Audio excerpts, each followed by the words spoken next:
Hello, and we're live, everyone. Welcome to this Hedera Technical Community Call for April 2026. Today, we have an outstanding guest from WISeKey, which is a Swiss company working on technology and cybersecurity challenges. And they have an awesome solution built on Hedera. Now, before we dive into that primary topic for the day, there are a few things that I want to cover with you. As always, this is being streamed to multiple channels. It's being recorded. So be sure to share it with your friends, with your colleagues, so that they can also stay up to date on what's happening in the Hedera ecosystem. I also want to remind you about HederaCon. That's happening on May 4th in Miami. So that's only 5 days away, and there's still time to register. So you're going to be seeing topics and talks around tokenization, interoperability, AI and Web3, stablecoins, policy, and so much more. And then in terms of the speakers, you're going to see people from the White House, from Coinbase, from DTCC, Google, Canary Capital, and many of the companies and organizations in the Hedera Council. So it's an event that you cannot miss if you're going to be around in Miami next week. So thought leaders, community members, professionals, and developers are more than welcome to join and attend HederaCon next week. The other thing I want to cover very quickly is the Hedera portal updates. And for those developers tuning in, you also have a playground, a contract builder, and an agent lab that allows you to build agents in minutes or seconds rather than hours. So there have been some really exciting updates throughout the year. And especially today, we just released a new update that allows you to develop in a wallet mode. So now you have two modes to develop in the Hedera Playground. One is with a client, if you're developing backend power applications, or now you can develop with a wallet connector so that you can understand the steps and the implementation of working with Hedera Wallet Connect and the Reown app kit right from the browser without any setup or installation steps. So be sure to check that out if you just go to hedera.com/playground. And one quick reminder is also the upcoming deprecation of local node in favor of solo. So that evolution is happening. And if you're using local node for testing and development, be sure to also check out solo and provide feedback to ensure that meets your needs.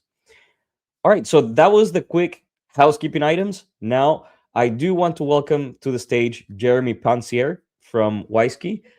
How are you, Jeremy? Hi, Ed. I'm fine, thank you. Really happy to be here. Excellent. Thank you for joining us today. All right. Could you start maybe by introducing yourself, also introducing SEALCOIN, WISeKey? What are the problems that you guys are tackling, the challenges that you're solving, and how does blockchain fit into the picture of what you're working on? Yeah, of course. So, I'm Jérémy Pansier. I am CTO of SEALCOIN, working on the project for more than 2 years. And actually, WISeKey is the group and have sub-companies like there is SEALCOIN, there is WISeSat, you probably heard about it. SEALSQ, that is providing the secure element to secure the devices. And yeah, today I will walk you through how we built the SEALCOIN ecosystem on Hedera. And for the problem we solve, let me set the stage. The core problem SEALCOIN solves is autonomous machine payments. In machine-to-machine environments, devices need to identify themselves, hold keys securely, and settle transactions without a human in the loop every time. Traditional payment rails were designed around human identity, manual approvals, and intermediaries. But that model breaks when you scale to large fleets of devices that need low latency and very small value transactions. So, what do we need instead? We need deterministic settlements, we need clear custody boundaries, and we need an onboarding flow that turns a device into a transaction-capable actor without weakening security. And that is exactly the scope of SEALCOIN. making devices transaction capable, auditable, and economically active in a way that is practical for real deployments. So, and why does it require a blockchain? Um, okay, traditional payment rails do not fit well with machine-to-machine economy, mainly due to transaction fees. Uh, Whereas if we use the blockchain, we can benefit of extremely low fees, and especially if we use Hedera, which provides a low and stable fee. If I transact today or in 1 year, I know that the fee will always be uh, 0.1 cent. That makes the cost predictable. So yeah, I will carry on the presentation, and I will present the flow for this session. So first, I will walk through the SEALCOIN platform architecture, the specific Hedera services we use, and I'll do a demo. Second, I will explain the role of the software embedded on devices. Sorry. And third, I will briefly show a cross-chain pattern for Hedera token using OFT in layer 0. Fourth, I will talk about the successful POC execution we made involving satellites so that you understand the relationship between SEALCOIN and space communications. Okay, so let me unpack the full stack. Technically, on the product side, we have two main software blocks. The first one is the SEALCOIN platform, which provides the operational environment for device onboarding, identity registration, marketplace coordination, and ecosystem governance. The, the second one is the SEALCOIN Agent, a specialized software application installed directly on participating devices, responsible for managing device identity, executing transaction, and interacting with other agents across the network. Jeremy, quick question on this slide. I'm sure you'll give us more detail about this architecture, but I'm very curious seeing this um, platform component or this platform layer and the agent layer. How do these two come together? How do they interact with each other? Yeah, okay, so uh, usually the devices and the platform interact via internet, but in constrained connectivity environments, we propose to expand the connectivity thanks to satellite relays. Uh, don't worry, we'll talk about it more in detail later in the presentation. And yeah, just to go deeper in detail in the architecture, in the platform architecture itself, front-end and back-end responsibilities are very explicit. On the front end, users sign through Wallet Connect. On the back end, we orchestrate transaction preparation, validation, and execution, and we persist operational state. For external integration, we use Ines for PKI certificate operation and WISeID for user authentication. So this separation is important. User custody stays on the user-controlled wallets, while backend controls consistency, policy checks, and post-execution verification. That gives us both security and operational predictability. Okay, then let's start with the SEALCOIN platform. Well, let me map that architecture to Hedera services. We use account create and account update for lifecycle and key management operations. We use token transfer flows for onboarding and payment behavior. We use mirror node reads extensively for balances, account status, token context, and pre-flight checks. And we use contract execute transaction for proof of security smart contract calls like stake, unstake, claim, and withdraw. Okay, and if you want to know why do we choose Hedera, I have I think there is three reasons. The first one is deterministic and predictable settlement behavior. Uh, as I said when I answered your question, uh, Hedera proposes low and stable fees, which matters a lot when you are dealing with machine transactions. And and yeah, also Hedera has an enterprise-grade network governance and reliability, which is important when you are deploying infrastructure for industrial environments. Yeah, and also from a developer perspective, the SDK model and transaction lifecycle are very practical for implementation. So it's not only a strategic choice; it's also an implementation fit choice. Yeah. Okay. So now, proof of security or PoSy. The basic idea is that uh, device transaction activity contributes to a reward model. Two kinds of users can be interested in using PoSy.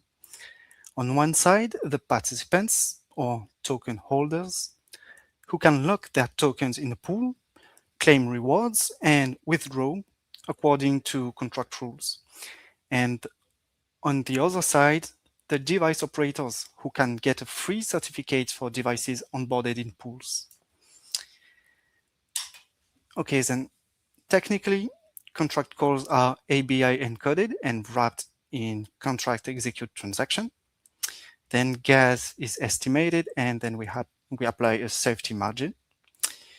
And we also run chain state sync monitoring, so operational dashboard stay aligned with on-chain outcomes. Okay, the contract you can inspect on a Hedera mainnet is this one. So let's go through it.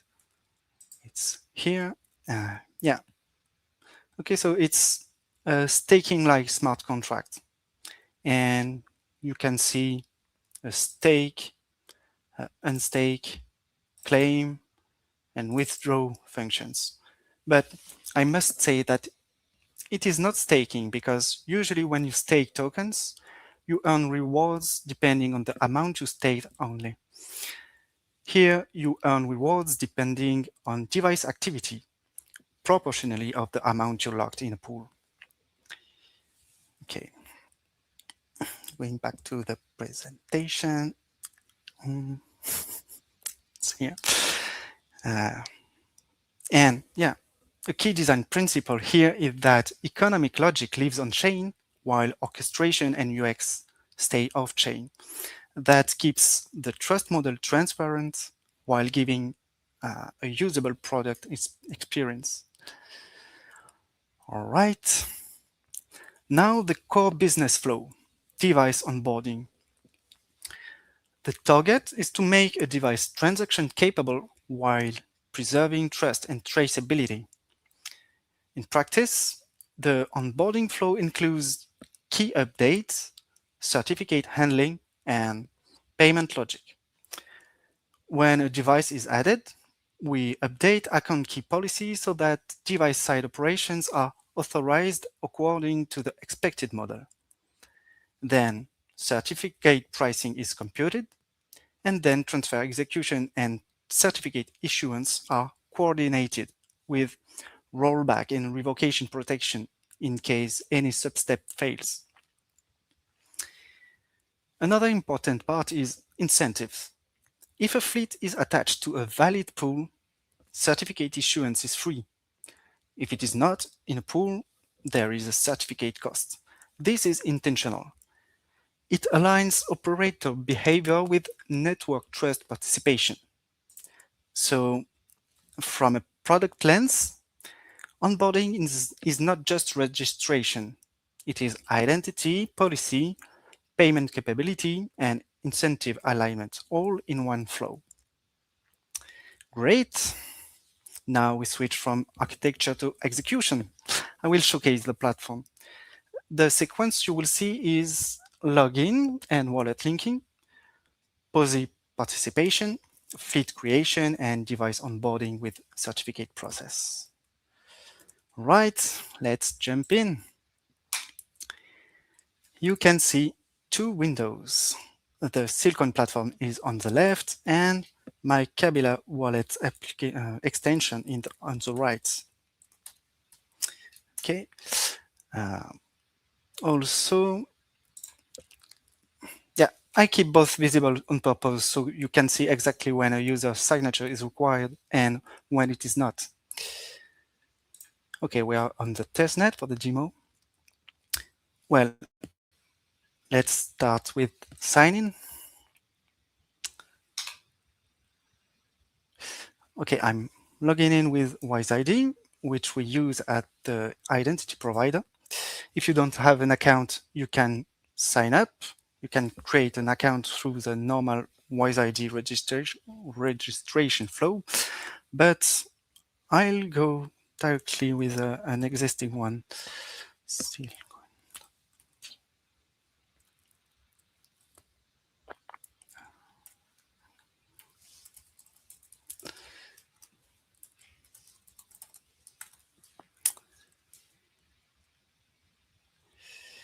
Um, okay, so now the first time a user logs in, we ask them to connect their wallet so we can bind wallet context to the profile. This is a one-time step. Okay, here I need to choose this one. So identity is handled by WISeID and custody stays with the external wallet. In other words, WISeID proves who the user is and the wallet proves who can sign on-chain actions. That separation is important for trust boundaries. Okay, we land to the dashboard. Here we show a recap of devices, certificates, and wallet balances. The key point is that these values are not static UI values. They are chain-baked reads. So before users can do any action, we first read current state from Hedera mirror node and only then unlock the relevant operations. You can already see my token and HBAR balances in both the platform and the wallet panel. This read-first approach helps us avoid some failures because we do not try to execute actions against stale assumptions. It also gives users clear visibility into current state before they sign anything. Right, with that context in place, let's move to the PoSy flow first. I open the pool detail and here I enter the amount I want to lock. In this case, 10 token. Participating is managed by a smart contract, the PoSy smart contract. So this step needs two signatures.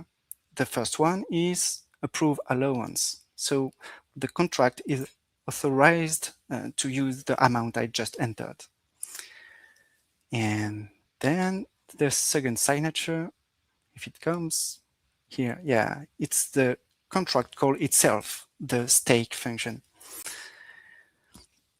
So this is a good example of how we make multi-step on-chain actions explicit for users. The platform shows participation updated. And yeah, you can also, no, oh yeah, it have taken a bit more time than expected. You can see here the balance is updated and my participation, which is 10 kites. In the withdraw tab, you can see that my tokens are rewarding. Okay, great. By default, autolock is enabled. That means at the end of a period, tokens can roll into the next cycle automatically. If I want to withdraw, I first need to disable the autolock.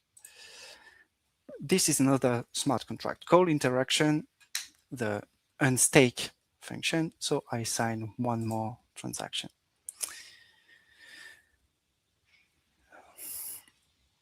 Okay, once confirmed, I can see that my tokens are now locked until this date, about 5 minutes before it becomes withdrawable. This explicit state change is important. The user can immediately understand why withdraw is not available yet. So instead of a hidden delay, we show status and expected unlock behavior. Perfect. While this timer is running, I'll use the time to show device onboarding. I can add a new device here, and I will start by creating fleets because every device belongs to a fleet. Fleet in pool. In this case, okay, I will choose the device type for the fleet.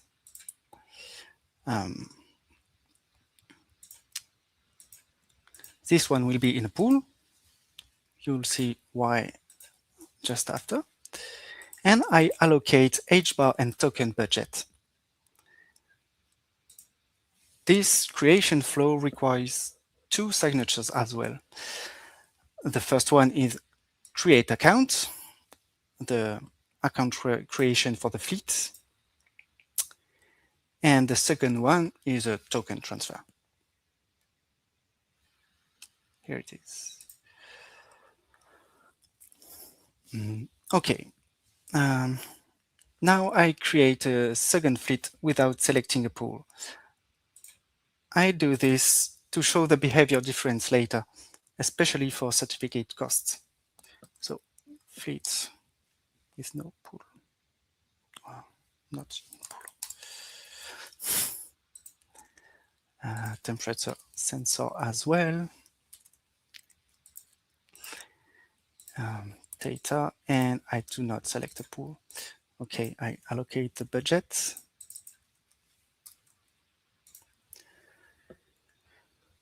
We also have the account create transaction to sign and the token transfer.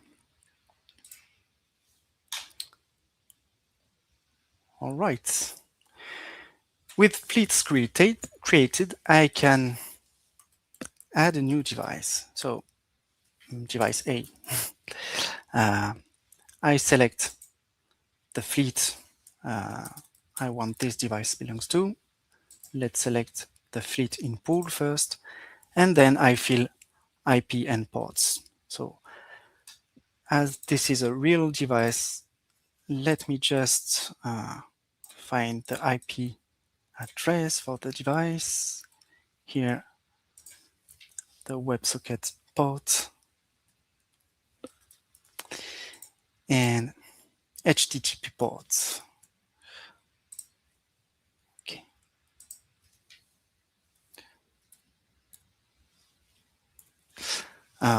Yeah, I don't know if you can see, but the device which is running is this one and is embedding a secure element in it. And yeah, it's running the SEALCOIN agent. That's So, amazing. Jeremy, quick yeah. pause here just to do a recap. So you created the fleet. You mentioned there's one account, one Hedera account per fleet, and Yeah. every device has to be part of a fleet, right? Mhm. And then can you explain the connection between devices and the account? Because I understand one fleet has one account, and then what's the relationship or how do devices fit in there?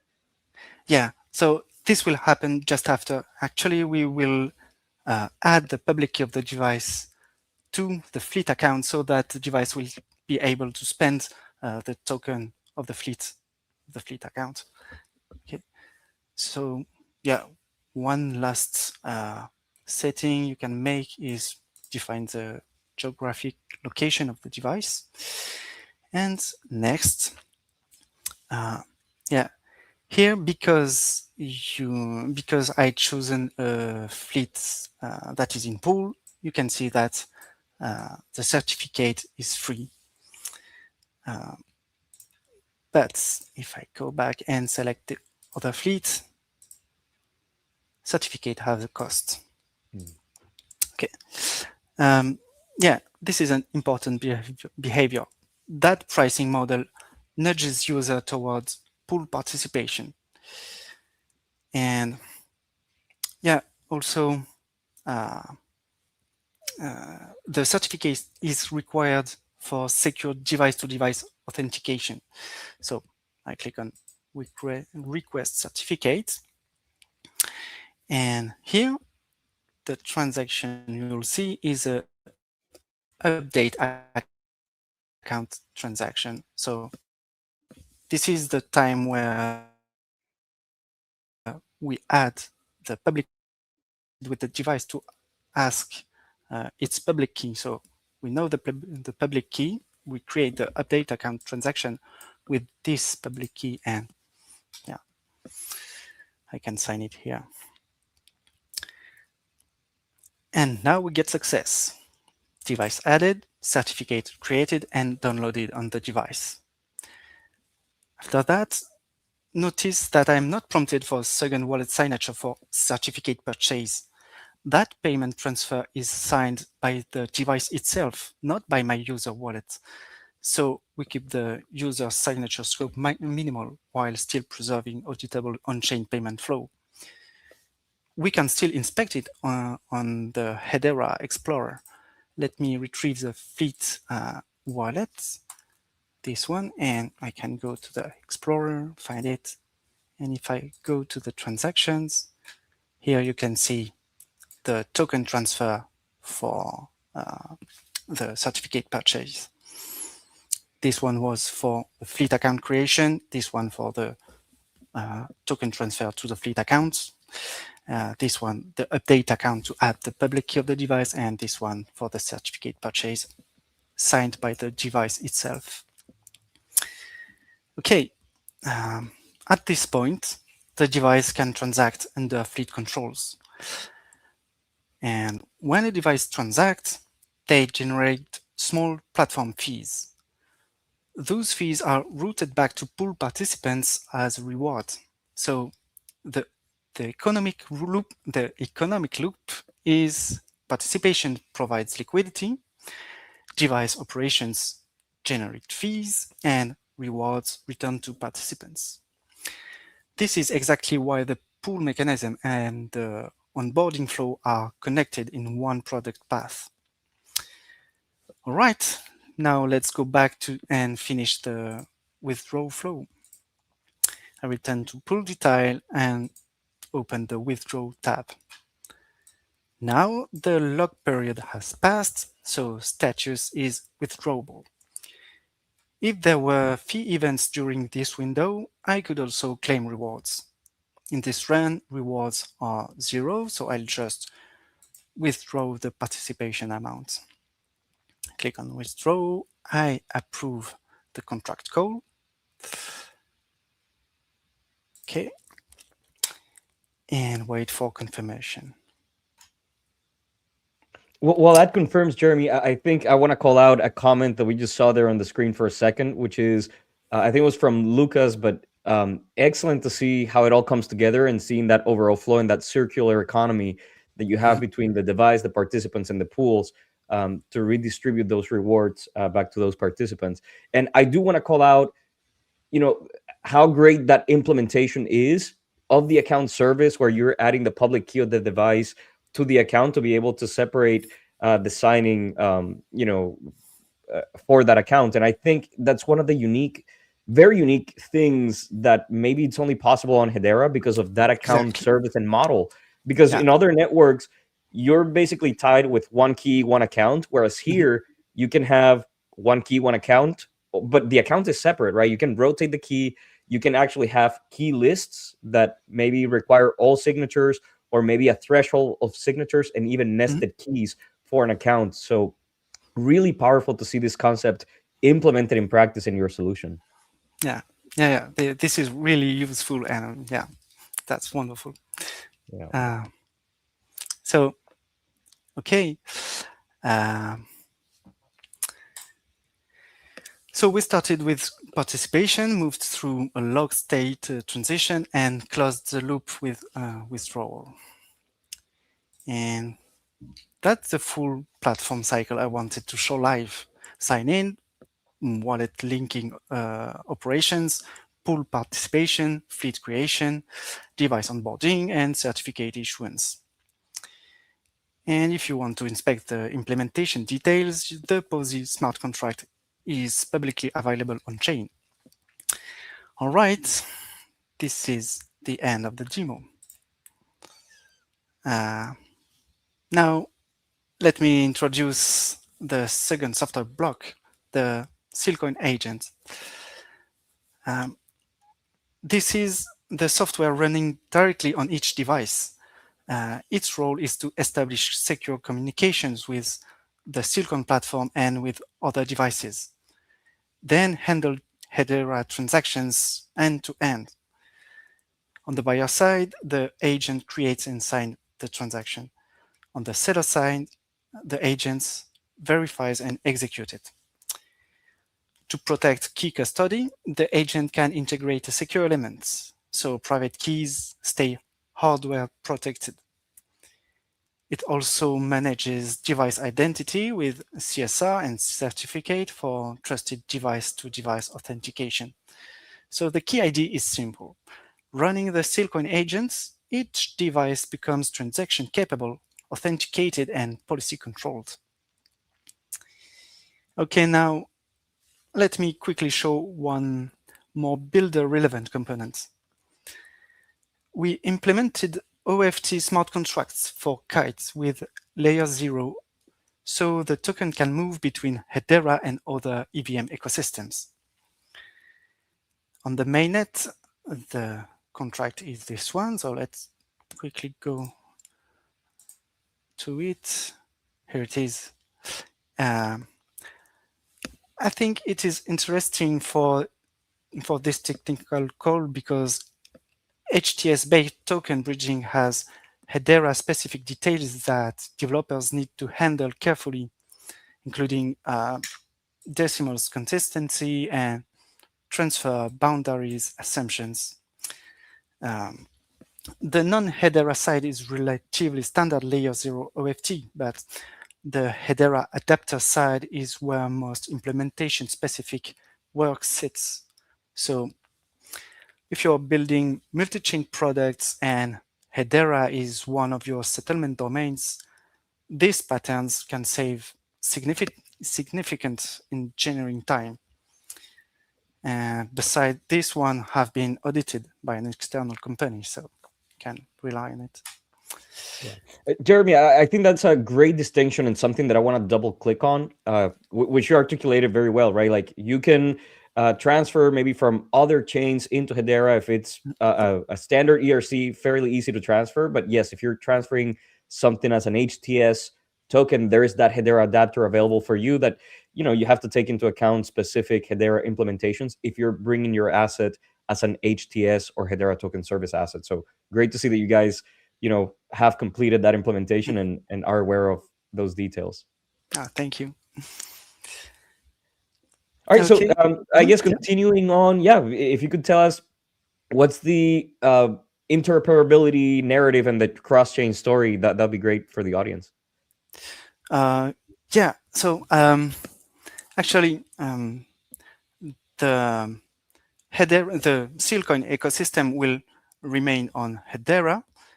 So SEALCOIN platform, SEALCOIN agents will run using the kite token on Hedera. But for users who want to buy the token on their preferred centralized or decentralized uh, crypto exchange on other chains, then can they can do so, and they can transfer the token to Hedera to use it in the ecosystem. And conversely, if they want to send back the token to other chains to trade it, it's possible. Yeah.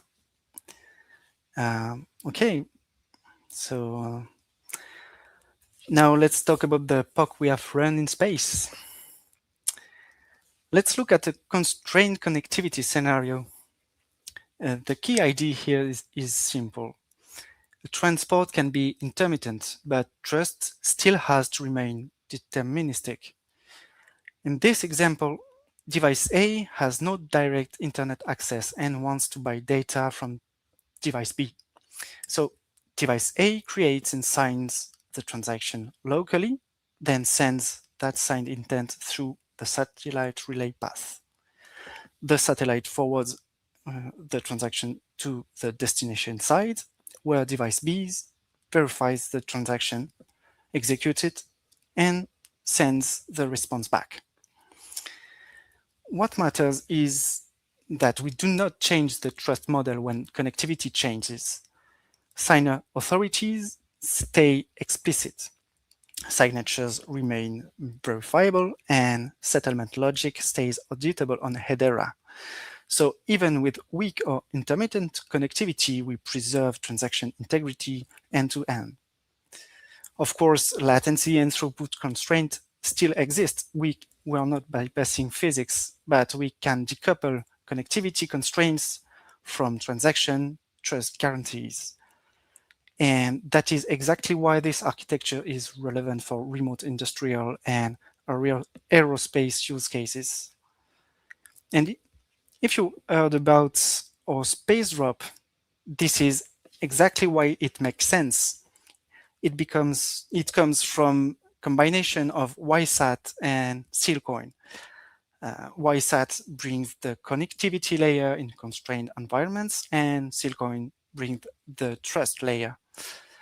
Space Drop is the initiative where that collaboration becomes tangible and where participants can earn bounties and collectible NFTs. All right. If you are building something on Hedera and want to compare implementation patterns, feel free to reach out. Thanks, everyone. Thank you, Jeremy. I mean, that was really amazing. And there are many questions that I have here. I also want to give the reminder to the community that you can drop your questions or whatever platform you're watching this on, and then we'll take those questions and ask them to Jeremy while we have him here. The other reminder for the community is that, yes, this is being streamed to multiple platforms and recorded. So if you missed the start, you can always go back, rewatch that, or if you want to study any of the particular sections of Jeremy's presentation, you can also do that at your own convenience. So, Jeremy, you mentioned the secure element, and if you could expand or give us more details about how does that hardware level private key, um, like what protection does that give you, and is that crucial or absolutely necessary for IoT payments? Yeah, okay, so in practice, private keys are generated and stored inside the secure element, and they never leave it. The application sends data to be signed, and only the signature comes back. So even if software on the host is compromised, key extraction is significantly harder. For IoT scale payments, this is critical because each device becomes a transacting actor. That being said, it will depend on use cases. For some devices, secure element can be optional, but in some cases, it's mandatory. I'm thinking about smart meters or even internet routers for which having a secure element is imposed by rules. So, yeah. Makes a lot of sense. You also showed us that architecture where you have limited connectivity or limited internet access with the satellites.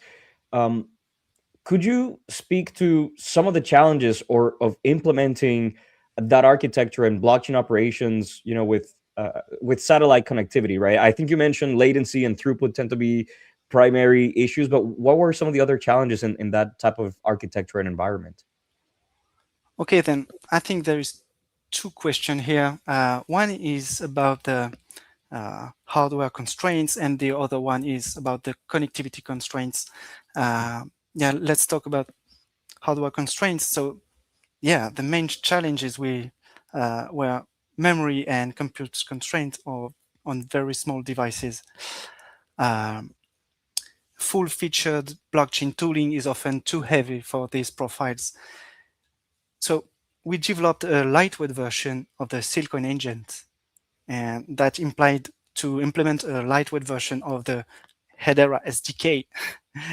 Actually, the heaviest component used by the SDK was the gRPC library. So we had to replace it by a handmade serialization, deserialization to be able to even communicate with the Hedera nodes via gRPC.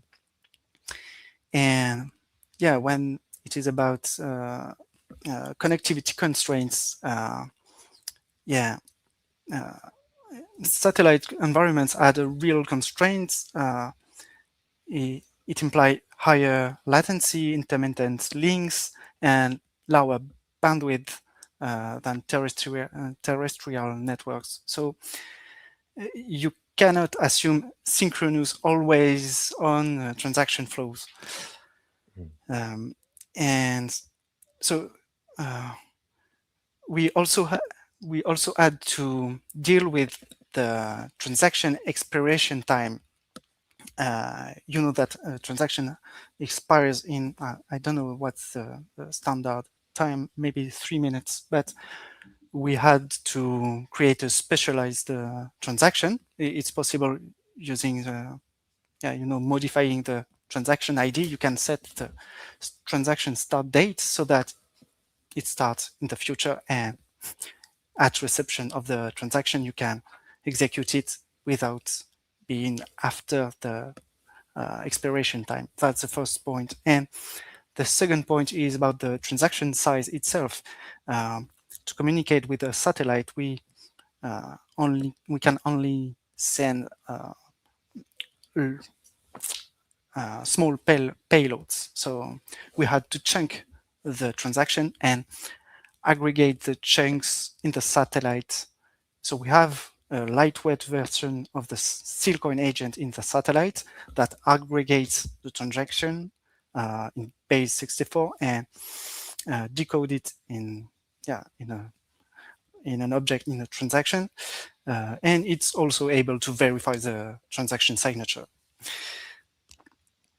Yeah, that's the main That's challenges. fascinating how you putting all of those components together with the constraints of the architecture and the system that you're designing. And great to hear that things like the SDK and the Hedera capabilities give you also that flexibility. For example, with chunking the transactions, Mhm. and you created the agent to be able to regroup that transaction together while being able to verify the signature. So very, very compelling use case.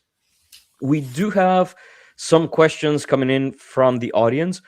Mhm. So one relates perhaps to that cross-chain nature, and this first question comes from Sahid. So when is SealCoin available, and on which platform is it available?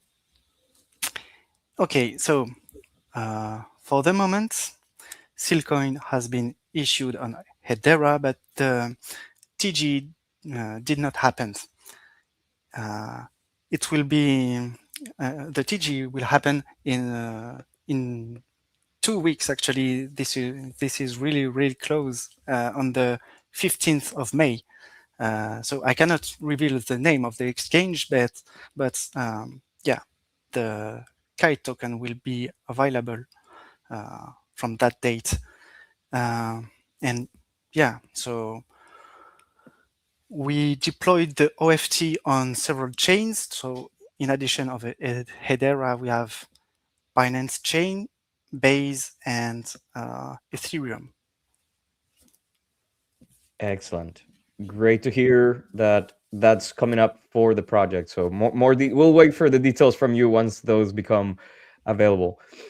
So there's another question here from Derek. How are you handling data validation at the edge before committing to the network, especially with noisy IoT telemetry? Yeah. Okay. So uh, that is an important question for uh, IoT uh, data transactions. Yeah. Actually, uh, we do have to deal with data standards to be sure that the data that we receive in response of the transaction is the one expected, and that will depend on each use case.